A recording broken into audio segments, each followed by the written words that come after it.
This is TECNO's Spark 3 Pro, available in the UAE for 449 dirhams. The bright orange and blue packaging right off the bat has an appeal to it. It's got the usual branding and some of the phone specifications at the back. And if we peel off the plastic covering, the lid of the box is quite a snug fit. Nonetheless, the first thing in the box is the phone, and it's particularly lightweight in the hand. We'll put it off to the side and see what else comes in the packaging, which is quite an unconventional style with a bit of foam and the inverted cardboard cutout. There's a charging brick that's rather small and seems to deliver 6 watts of power according to its specifications. Then there's the micro USB cable for charging, and following that are a pair of light-feeling 3.5mm earphones. There's some information about TECNO's warranty and the SIM tool to access the unique SIM tray, which we'll get to in just a bit. Other things included are a screen protector as well as a case for the phone, and quite frankly, that's a lot of stuff out of the box. Now onto the phone, it comes protected with plastic on the back and front, the front being where some of its specifications are also pointed out, and booting it up leads you through the standard Android menu setup.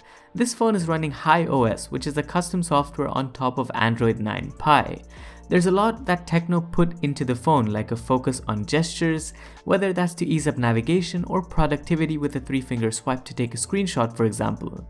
The phone also comes with Face Unlock, which uses the 8-megapixel front camera to securely scan your face, and it works well when you've got enough lighting.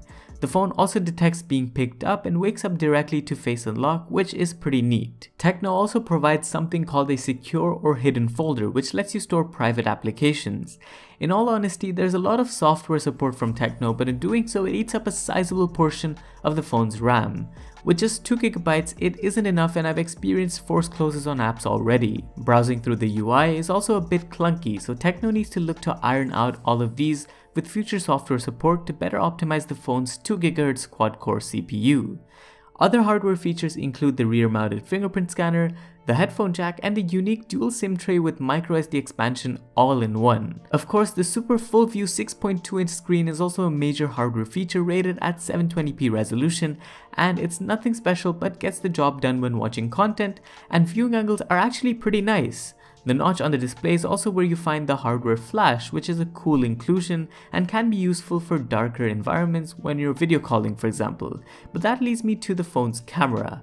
The 8-megapixel front and the 13-megapixel and 2-megapixel dual sensors all have a lot of emphasis on AI and beauty modes. The picture taking experience with the AI camera is slow, but it's nice, especially at the phone's price. HDR is definitely lacking, but I actually quite like the selfie taking experience on the phone, and was surprised to see how nicely portrait mode worked both with the primary camera as well as the selfie camera, but the quality of pictures overall degrade very quickly in low light. So that about wraps up this video. The phone's 3500 mAh battery in theory should hold up well with use, especially with the lower resolution screen and the low power processor. So among your options at this range, the Spark 3 Pro is worth a look. Not necessarily because it does everything well, but it offers a bit of uniqueness with software and camera features.